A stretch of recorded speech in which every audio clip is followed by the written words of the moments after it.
All right, so welcome everyone. My name is Amy Zulli, and I'm a librarian at Washington County Library. We are very pleased this evening to welcome Gloria VanDemmeltraadt. I hope that was close, Gloria. As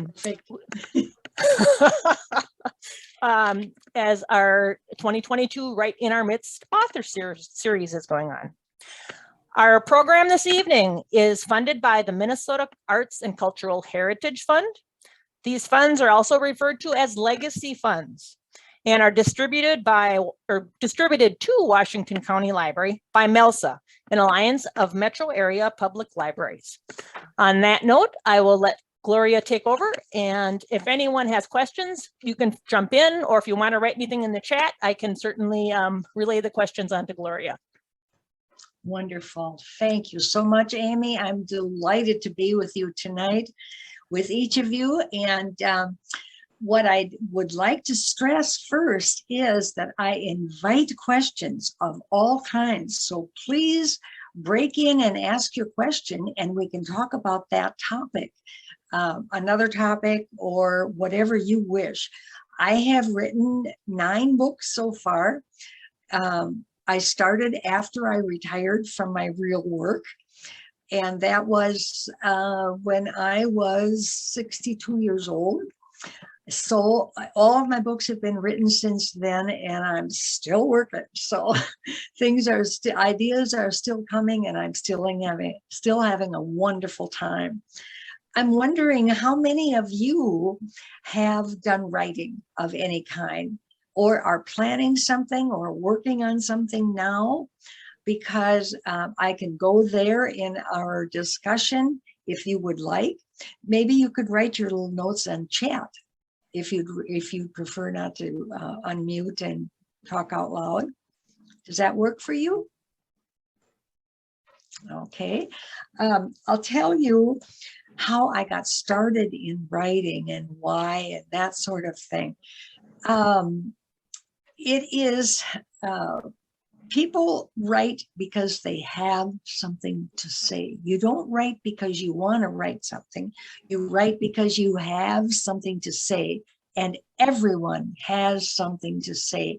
If you've lived a short life, long life, or whatever it is, if you've lived on this earth, you've got a story to tell about that time. And my goal, I am a hospice volunteer, and I write life stories for hospice patients. That's the most exciting, wonderful thing I do. In fact, I have a new patient I'll be starting with next week, and I just can hardly wait. So it's a wonderful thing to do. Love it. But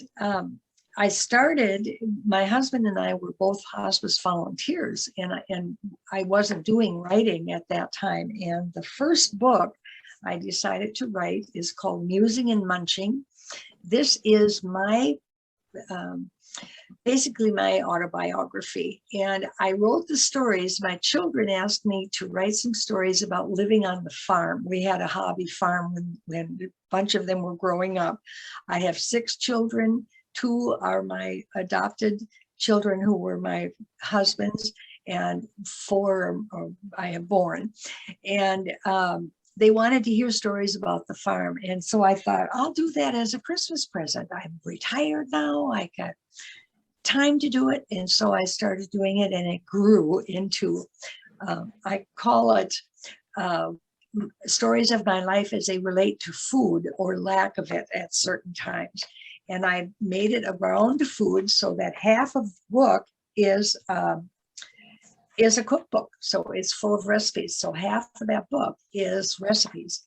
And it was a blast. I had so much fun with it. I knew nothing. I knew nothing about publishing, about doing anything. So I got lucky. I found a self-publishing company online that worked for me. It was called Ex Libris. And that worked for me to do that book. I haven't done any more books with Ex Libris because I have to buy my own, and they're expensive, and they're more expensive than I want to pay. And I just don't feel I can charge for a paperback book as much as they wanted. So it actually costs me money every copy I sell. But that was the first one. And The second one is called Memories of Lake Elmo. And this is a history of the village of Lake Elmo. This one is very, very popular. It is a big, thick book, and I interviewed more than 120 people in the town of Lake Elmo and did a tremendous amount of research, spending many, many nights in the Stillwater Library getting information, and put the book together. And it was done in God's timing. It was an incredible thing, and it's still very, very popular. I have a table at the Lake Elmo Farmers Market basically because of that book, and it still sells well, especially to new people coming in. They want to know the history of the town, so that's great. And because I had written my own story, and by this time I was writing hospice stories as well. And I began doing a lot of studying about writing your own story. Right, this little booklet is called Capturing Your Story, Writing a Memoir Step by Step. And it just tells you exactly how to do it. I do exercise, I do a class using this book as the basis. And I've done this like 40 or 50 times for nursing homes or assisted living homes, retirement homes, just groups in churches and houses, people that want to get together and know how to get started. How can I, they stop themselves by saying things like, I don't know what to call it. Well, I tell them, don't worry, the name will come when you're done. Maybe you might have to dig some more later. Barb, you're nodding. Have you tried this? Have you done it? No. No. I wish I would have had my mom and dad write more of their story. That's what I hear all the time. Why didn't I ask my mother that, or my dad, or my Aunt Mary, or whatever? So you have the opportunity now. You're still here to capture your own story. And this little book that I sell for $5 at the market shows you how to do it. But anyway, that to me is the most important thing I do, the writing life stories for hospice patients and helping others capture their memories. Your children, your families know where they came from then. They learn who they really are. Have you ever watched that show on TV called Roots? People are fascinated with finding out where they came from, but it is an incredible thing. It's like giving you power. It's giving you a tool for power to find out where you came from and who you are. So there's a question about where you can get a copy of writing that. I have a website. It's called gloriavan.com. If you want to write it down, just gloriavan.com. And if you look in there, I think on the second or third page, you just click and you can get them online through Amazon, through Barnes & Noble. Some of the libraries, in fact, the whole Washington County Library has copies of some of my books. Most of them, I have taken them to the library. So most of them have copies of my books. The only one that's not available to buy online is Memories of Lake Elmo, the story about Lake Elmo. I had some issues with Amazon, and they were charging too much money for it. I sell it for $15, and that is through me. So if you email me by my website, there's a contact me. We can work together and I can get it to you. I can mail it or whatever. So that one's available. If there's more information that people want about capturing your story, getting a bunch of people together in your house, 8 or 10, 6 or 8, whatever, I could come there and talk about it and do some illustrations, some exercises. So that's a possibility. So shall I keep going with the books I've done and what they're about? Nods? Sure. Okay. Yep. Good, good. Okay.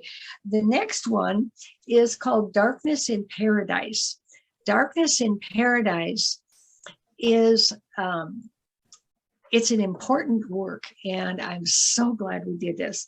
My husband, Gloria VanDemmeltraadt, who's a Dutch name, was born in Indonesia and was a child there during World War II. I think he was about 5 years old, or 5 or 6 years old when it's first started. And his father was in prison camp. I don't know if many of you saw Unbroken or read Unbroken by Louis Zamperini. Incredible book, but horrible. My husband's father was in the same prison camp, one of the same prison camps as he was. They were moved around sometimes from camp to camp, and he was in the prison camp the whole war. And that story, someone had given it to Tom Brokaw. Tom Brokaw knows everything about World War II. And he sent me an email. Someone I knew had given him a copy to read, and he sent me an email and said, I learned so much about World War II I didn't know. Thank you for writing that book. Now, isn't that cool? Tom Brokaw. So anyway, that was really, really cool. So it is written from a child's point of view. So it looks at different things about the war, different issues, different topics, different things about it that we don't know. So I've had a lot of comments that people really, really appreciate that book. So I think it's one of the best things that I've done. And the way I did it was one night on our patio, we were sitting out there and relaxing, visiting, and he started telling a story about his childhood, and his memory's phenomenal, by the way.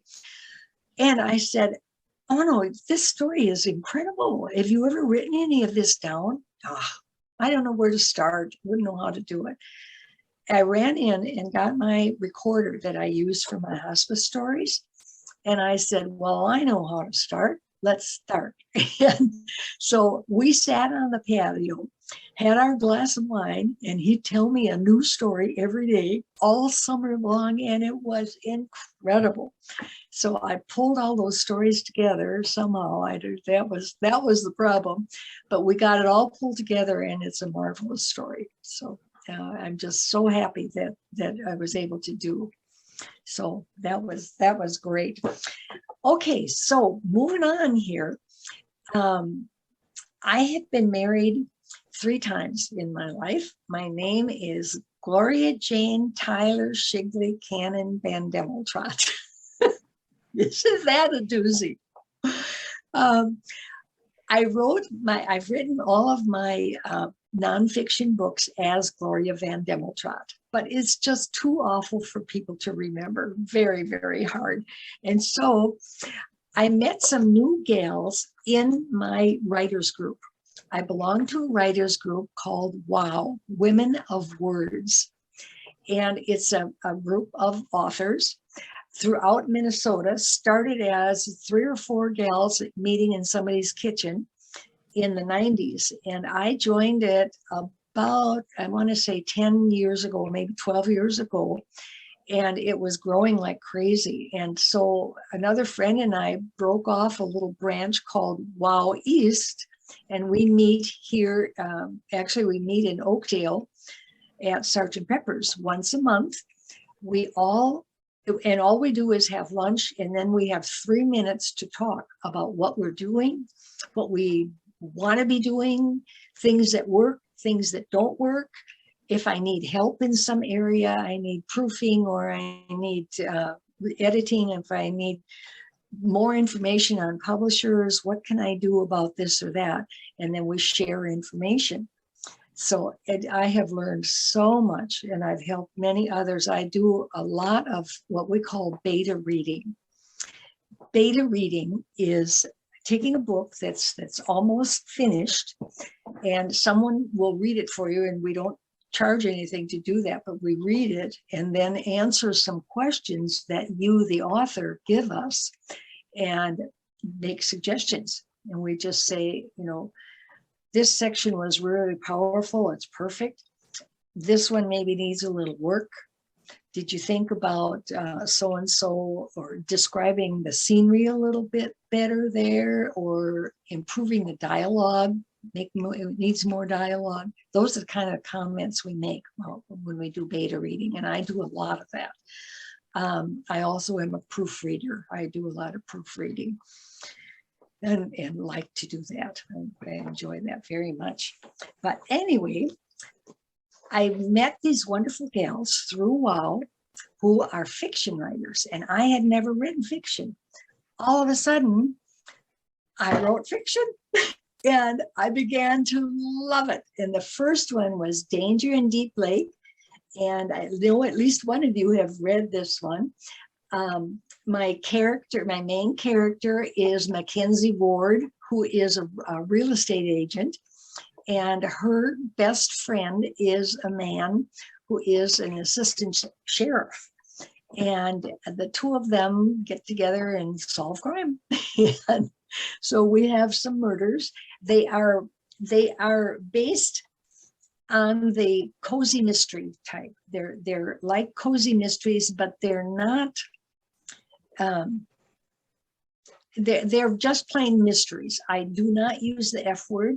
I do not have explicit sex in my stories. I prefer to have them be comfortable reading, and that's where they relate to cozy mysteries rather than thrillers. They're not thrillers. My work is not a thriller, but it does have murders. It does have action and lots of things like that. The second in the series, the first one was so much fun, and actually it won two nice awards, which was really great.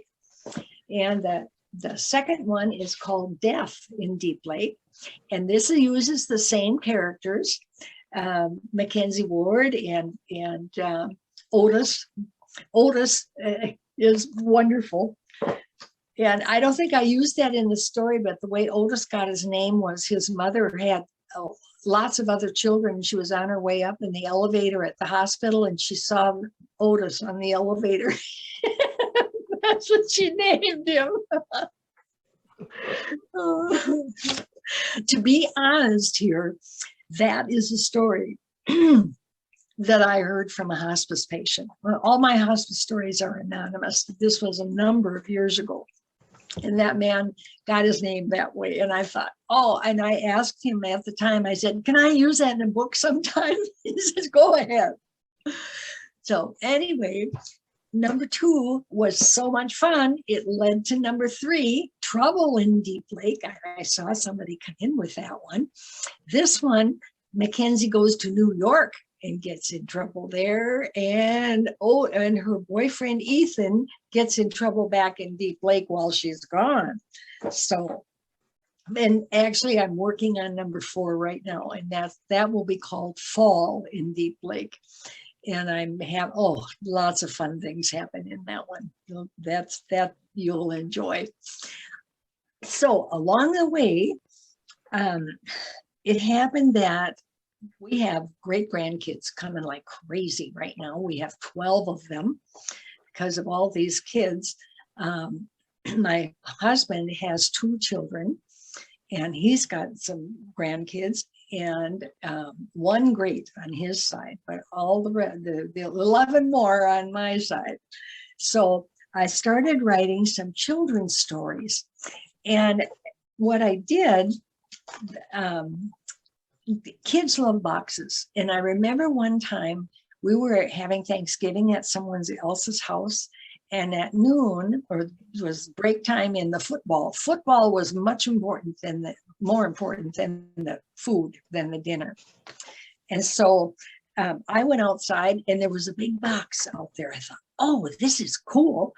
I got some kids' books, climbed in the box, and pretty soon a bunch of the kids came in and joined me and started reading stories. And that was so fun. So I came up with Barrett's Boxes. And Barrett is one of my great grandkids. And it tells a story about Barrett and his sister Lauren, who have lots of boxes, and he has an adventure and almost loses all his boxes. So that's fun. It is It's been rated by teachers, and it's okay for 3 to 7. And the illustrator, which that's the hardest thing in a children's book, is illustrations. But the illustrations were, here, I love these. These are things that you can do in boxes. And this is Barrett.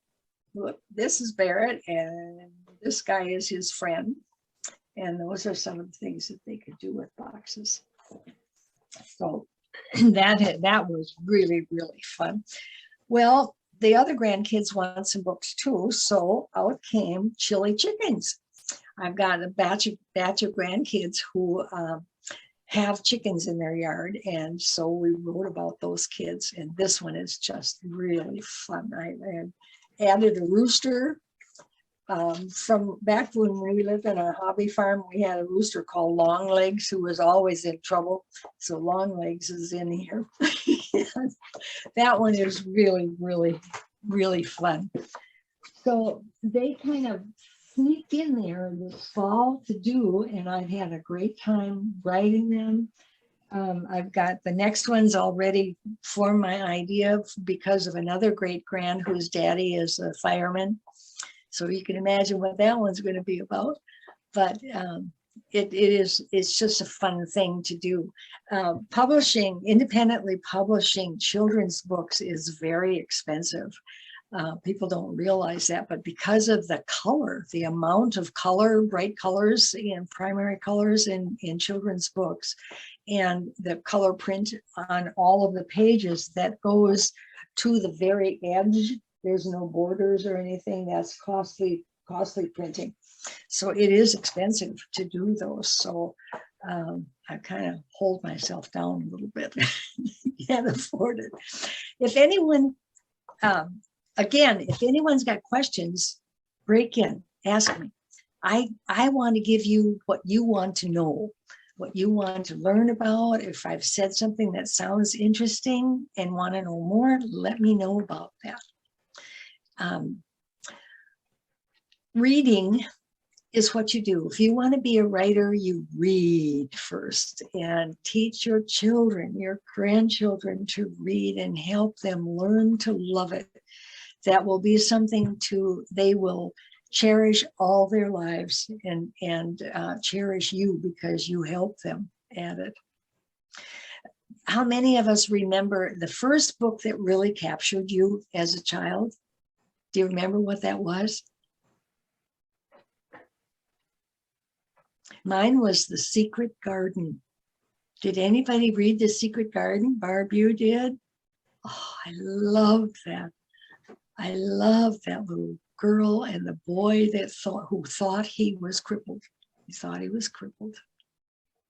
And he wasn't really handicapped at all. In those days, they used those words.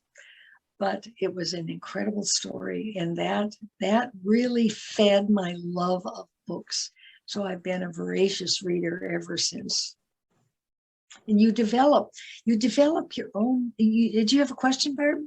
I was just going to make a comment on Death in Deep Lake. I finished it yesterday and started Trouble today. So Yeah. I'm not going to read that, but I just wanted to say that I really liked the ending when they burned.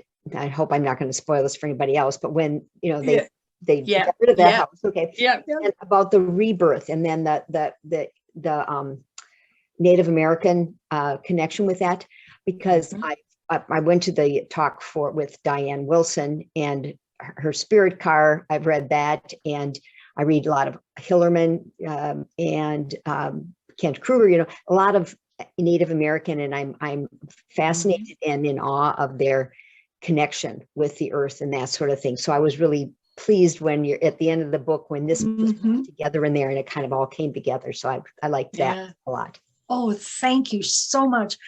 That was that whole scene was formed in my mind, and that came from a real event that I watched, and was able to build it into a little bit more and put it in the story. And that I love doing that. Thank you.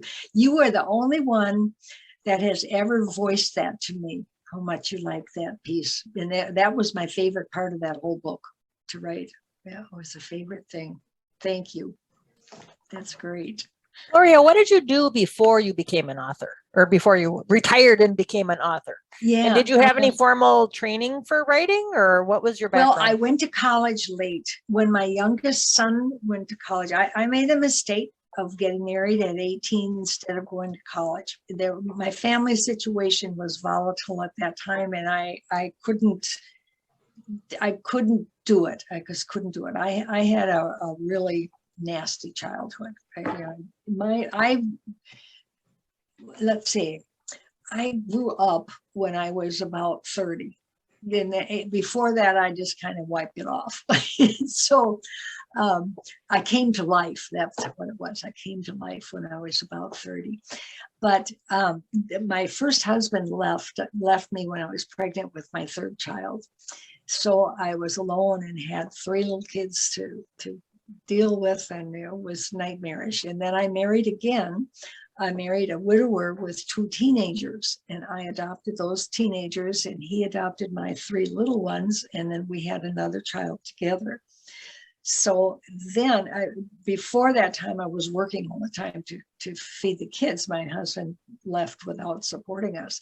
So there was about 4 years there that it was really hairy. That was a time with no food. And, that's all in my memoir. But anyway, then I married the man with the teenagers, and we adopted everybody. And we had the hobby farm. I was home then. I didn't have to work. I did odd things. I did singing telegrams. I took care of kids, did daycare. I taught piano lessons, all kinds of stuff, but never really went to college. Well, I was alone in there. In those years, I was taking a few classes, voice lessons. I used to be a singer, a few college classes in St. Cloud. So when that youngest boy was 18 and going off to college, I started college. And then at that time, we were in the Twin City area, and I went to Metro University. First, I went to Lakewood, and got an associate's degree in marketing. And I was going to stay with marketing, and it just didn't work. And too long a story to repeat here, but I changed to communications, and I needed to learn how to deal with people, to deal with conflict. And I realized I needed to learn that myself. I could help others, because my family were conflict avoiders and would blow up, and all kinds of issues happen. So I became a communications consultant.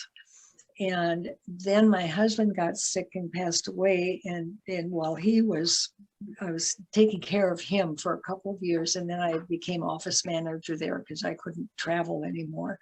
So I was office manager for a consulting engineering company. And I worked with marketing there and was writing blurbs and resumes and things about jobs we did and that sort of thing. So I did have a little writing experience there. And then I took many classes in college. Then when I started college, I went at night and transferred from Lakewood to Metro University and got my bachelor's degree in communications there. And then after my husband died, I was in project management and was working on my master's degree in project management. However, Sweet Adeline's jumped in there, and I decided it was much more fun to sing than get a master's degree. So I dumped the master's and went with Sweet Adeline's for a while. But and I was doing a lot of little story writing and that sort of thing, and I really enjoyed it, and discovered my mother was such a stickler for reading. She taught me to love the written word, and she would correct me all the time. So really, I have to say she's the one who taught me how to write. My love of grammar and English and whatever the things you need to know to write. And then I took more college classes later in writing. And it just kind of came out. It just sort of flowed. I guess what I learned from writing that memoir was fascinating. And I realized, and now when I do my classes and help others do that, we focus on feelings and emotions, and most people have a lot of trouble writing with feelings and emotions and dialogue. That's difficult, but it comes with practice. It comes with learning. I am a lifelong learner. I just turned 80 years old in August, and I'm not done yet. I'm still taking classes and things and learning, because we can always improve ourselves. Whatever we're doing, we can do it a little bit better. And I am focused on trying to do that. Barb likes singing. You had virtual choir rehearsals. We didn't. It didn't work out for our choir, so we weren't meeting. And it worked for your group? Mm-hmm. Yeah, great, great. We actually got back together in summer last year and managed to put on our Christmas festival and sing for Christmas Eve, but we had to suspend for January, and we didn't resume for February yet. So we're in the same boat. We did the same thing with our choir, and so it was tough. And we're all wearing masks in church now, Mm-hmm. and in other groups. And I hope all of you do. We need to stay healthy to take care of our bodies, take care of ourselves. My first husband, actually, the one who had left us, died last summer of COVID. He died of COVID last summer, which is real sad. Well, I noticed in Trouble in Deep Lake, with all the problems that were going on in there, that there's a lot of prayer going on. I sneak some of that in now and then. Yeah, I sneak prayer in here and there. Yeah, I do.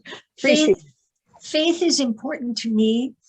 And in one of the books, I had written the line, "Let go, let God." And one of my mystery writer friends commented on it. She had never heard that before. And that just was amazing. She loved it. She just loved that line. I thought, I can sneak a prayer in here and there. Other questions from anyone? Marlene, you're still there? Karen, Diane, Christine, questions? What would you like to learn about? Hi, this is Marlene. Hi. I'm really enjoying listening. What I do is I do my exercise walk around this big circle in my house while I'm listening. Oh, good. Yeah. Good for you. Yeah, I'm almost as old as you are.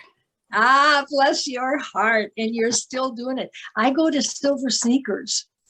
And I go twice a week, and I love it. Absolutely love it. Well, you better put some of that in one of the books to inspire us.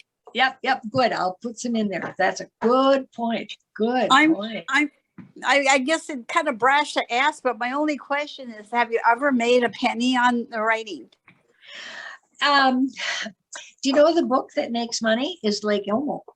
That book, with its limited audience in residents of Lake Elmo, that has sold more than it's in its 4th or 5th printing now, and that has sold more books than anything else. But that's interesting. Somebody wrote a book on Forest Lake, and some of the stories have been reprinted since I moved here to Forest Lake. Some of them have been reprinted in the newspaper. Yeah. But I think it all stopped with COVID. But at any rate, I think I would love to have that reprinted. I think everybody would like a book on their town. Wonderful. Do what you can to have it redone. Or you have a copy of it, the Forest Lake? No, I don't. Try Call I the have a- city hall and ask how you Yeah. could get one. Well, I think the newspaper must have some rights to it because they, Okay, yeah. that's a good point. Yeah, maybe someday they'll make a reprint. My other question would be, I did a lot of newspaper writing when I was younger, and a lot of feature stuff. And I'm having a hard time kind of switch to fiction, but Yeah. but I'm trying. Good, good. It is very different writing, very, very different, as I've learned. And Mhm. you grow into it and you realize it's so much fun. Let yourself feel it and let yourself have fun with it. You're going to edit it and you're going to have it edited, which, by the way, is total necessity. We cannot edit what we write ourselves. We cannot. We just cannot. We will do it because you got to do that 3 or 4 or 5 more times before you get it to a real editor, because you've got to cut it and make every word meaningful. Every sentence should be meaningful. And so editing is an enormously important thing. So when you're writing fiction, write all over your life or write all over that character's life. And the most important thing, know that character. Know who it is who is talking. You know everything. What I do is I have a table of each character, what color eyes they have, their hair, how old they are, what their birthday is, that they fell on their knee and got a scar when they were 6. Anything about that character. The more you know your characters, the better your story is going to be. The more you know your characters. And what happens is, and I learned this, in fact, I'm sitting in here writing away and just having a ball, and all of a sudden I realized the characters were moving the story. The characters move the story. You can sit down and start writing and be expecting to write a certain scene, and those characters with their dialogue and their actions move it to something you didn't intend to even say. It happens. And I ran screaming into the living room, my husband saying, "What's going on? What's happening?" And I said, "It happened. It happened. My characters are writing this story." So when you know them well enough, they will do it. They will move your story. Does that make any sense to you? Oh, absolutely. And I love your sentence that every sentence needs to be meaningful. Yes, it does. It really does. If you're, many times we get puzzled about a sentence or a paragraph or a little story, and it doesn't make sense. It doesn't fit right there. I just am not happy with the way that reads. Cut it out. But, and here's the big but, don't throw it away. Don't delete it. Keep another file open all the time. See, first you've got your story file, your book or your story or whatever you're writing, that's open on your computer. And then you've got your character file open, because I don't remember whether Otis has got blue eyes or brown eyes. How tall was he? I forgot. And you can look back and see those details about each of those characters. So keep that character file open and keep adding things to it about those characters, and keep open a file called junk, discarded text, whatever you want to call it. Clip that little piece that wasn't working and put it in that file, because someday it's going to work in something else. Maybe Where did not you in learn that that? book. Oh, you learn that? How did I learn it? Yeah. Oh, well, I just decided one day not to delete that, because it really is written pretty good. I like it, but it doesn't fit. It doesn't work in this story. Maybe it would work someplace else. And so I've been doing it now for years. And I have gone back to it. I think I use unused bits or something, I call it. And I have taken little pieces out of there that I haven't used in other things, or it came out of something currently that I was writing and was pretty good, but it didn't fit there. So it could work in another book. So what you were described as what I've always called tight writing, Yeah. you know? So I'm going to be reading the next book I read to see if it has sentences that are meaningful. Good for you. Yeah, I'm in the Forest Lake Library, Minnesota Book Club. Yeah, Minnesota Book Club. Yes, and we read only books that are written by Minnesota authors or are about Minnesota. Here I am. Yeah. Well, why don't you call the Forest Lake librarian and ask her to put yours on the list? That Or sounds like a great idea. Oh, what? Yeah, what? No. I'll mention Literally. it. I can mention it to Christina. I think she's the one up there that, yeah. I'll Right. pass the suggestion on to the Forest Lake librarians. That's great. Thank you. That would be lovely. Again, my website is gloriavan.com. And I think I got carried away. I'm having a ball doing this. And what happened is I write my fiction under Gloria Van. And that's the title of my website too, Gloria Van, because people don't remember VanDemmeltraadt. It's too long, it's too crazy. And so I write my nonfiction under VanDemmeltraadt. Yeah, they're Gloria VanDemmeltraadt. And then on fiction is just Gloria Van. And I was very lucky. Years ago, I've had that website forever to get that name, gloriavan.com, for my website. So I just decided to use that name for instead of a pseudonym. A lot of people who write thrillers and a lot of sexy stuff don't use their real name. They use a pseudonym because they don't want to know that they're writing that. I'm proud of stuff I've written, so I use my real name.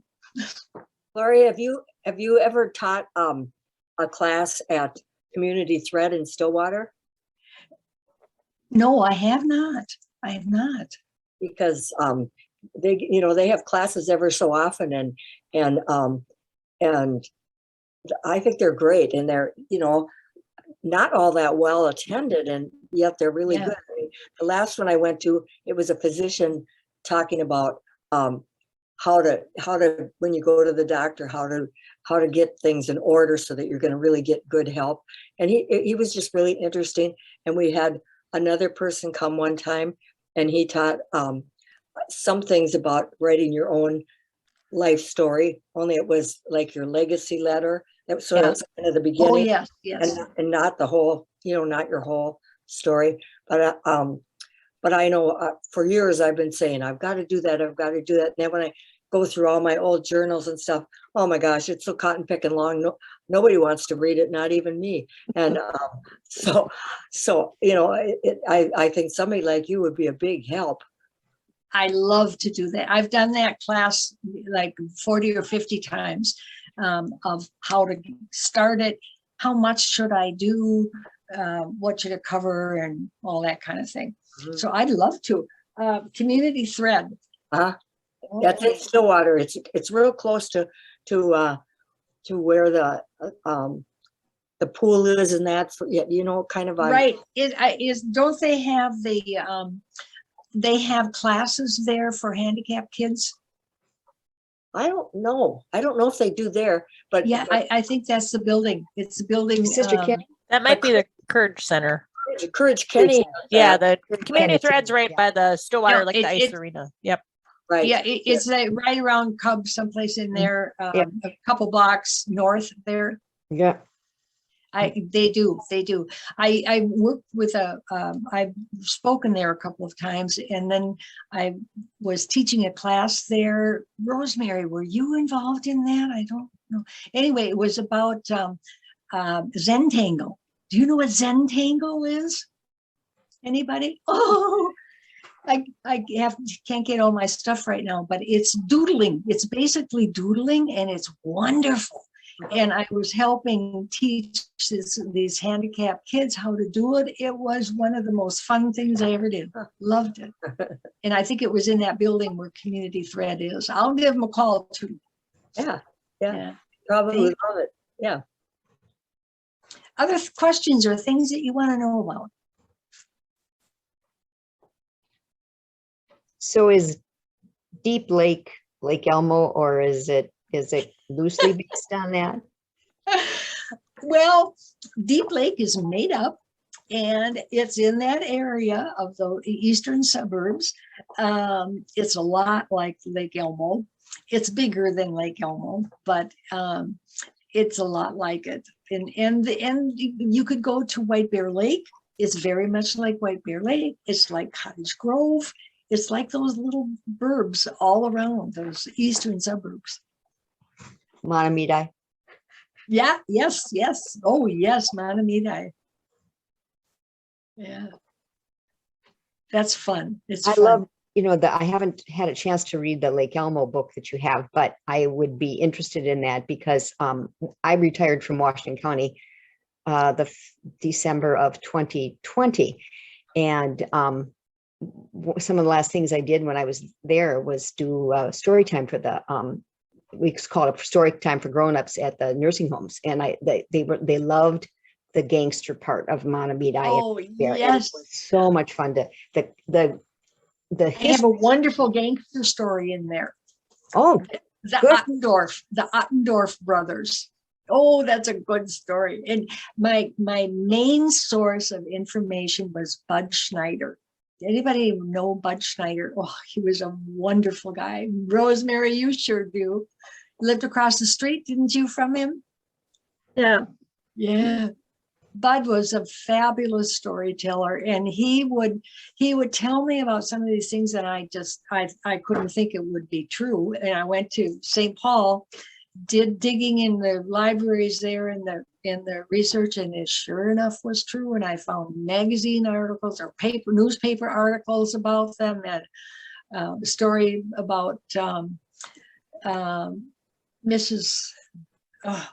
What's her name? The candy lady had a candy store there. Anyway, Maud Botrop. Maud Botrop. No, Oh, no, I can't think right now. Anyway, some of his stories, and he told me the story about the guy called Battery, who he went crazy and tried to shoot up the town. Spitzkern was his name.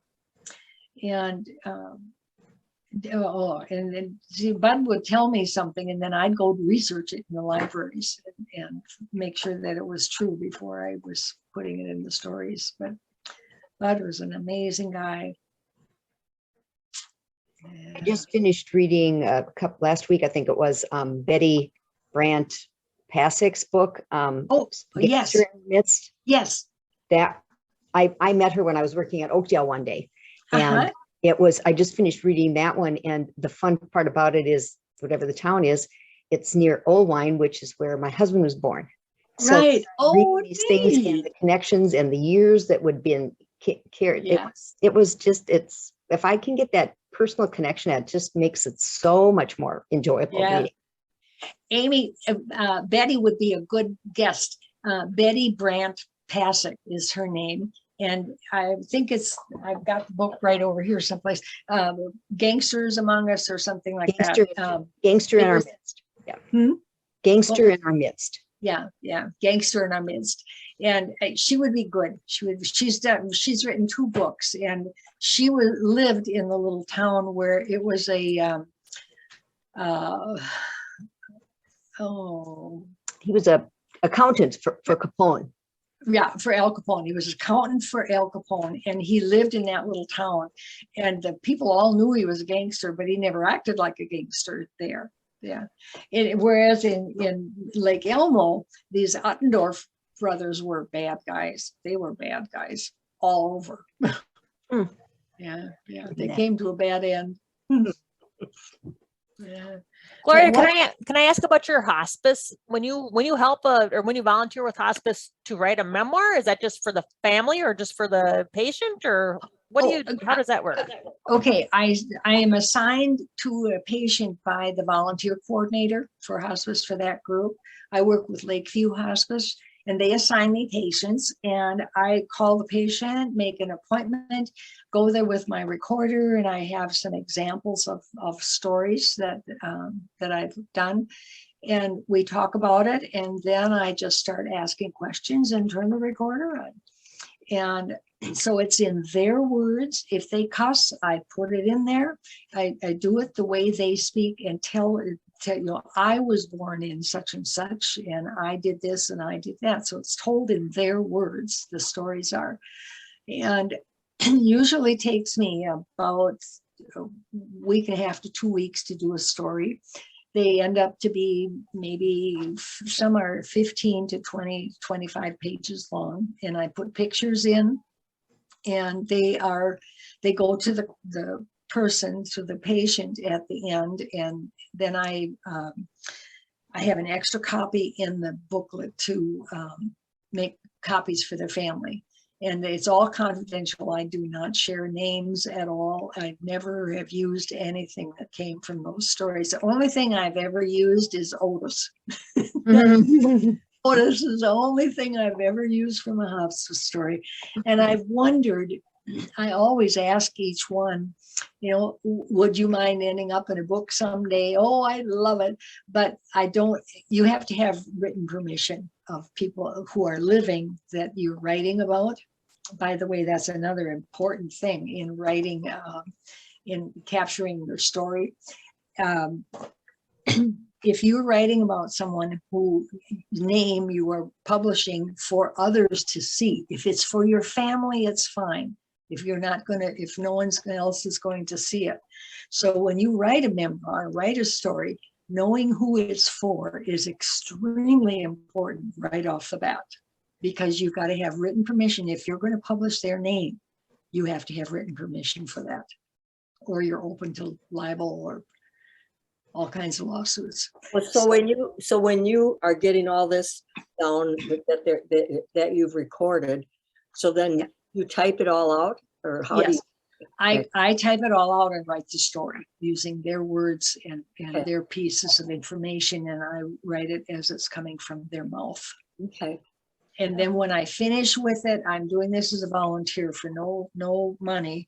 I give it to the family. I send a PDF file to the caregiver or the next person in the family that can get it digitally. And they can make as many copies or do with it whatever they want. My hands are off totally. We have nothing else to do with it. It is theirs, and it's confidential, and I don't share that with anyone ever. Oh, wonderful. So that is and they make copies of, many of them make copies of the stories and hand it out at their funerals. Oh. The families do. That they are so grateful, because invariably information comes out that the family never knew about this patient. Yeah. My mom wrote her story, but she left out the juicy parts. Did she? Oh, Diane, that is so hard. When I did Musing and Munching, I mean, I've had some really, really bad stuff happen in my life. And I didn't want to physically make my kids uncomfortable. So I didn't tell details, but it's alluded to. They know things that have happened because it's alluded to, but not in each little detail. Mm-hmm. I decided that they didn't need to know that. It would be hurtful. Yeah. Well, I guess I can't blame her, but it would have been a more interesting story if everything. Probably so.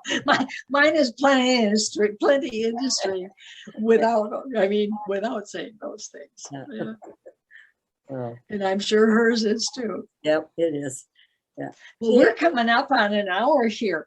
Yep. What have I missed? Has this been what you hoped to hear or wanted to hear? Yep, as for me. Rosemary, you have heard me speak before many times, I think. Has it been interesting to you? Oh, yes. So it's interesting. Yeah. Oh, good. Thank you. I found it very interesting as well. What was that? I It's found it very inspiring. interesting. Inspiring. There we want it. It's inspiring. Sometimes I get a little carried away because I get so excited about what I'm doing but it's very sincere. I really, it is so important to capture that information so people know where they came from. People know where they came from. I do a lot of genealogy, and I've just started writing up little short things on some of my relatives. Oh, great, great. Yeah. You know, that's hard. That is hard because in my story, I had to write about my ex-husband, my first husband, and then that he left us. And I wrote him a letter. I wrote him an email actually first. And then I sent a letter and I sent him the printed out sheets of things where I talked about him. And I said, you know, you can't deny this because you really did it. Is it okay if I put this in my book? Oh, He said, okay. He said, it's true. Yeah. As long as it's true. Yep. And so he gave permission to do that. So it's very hard.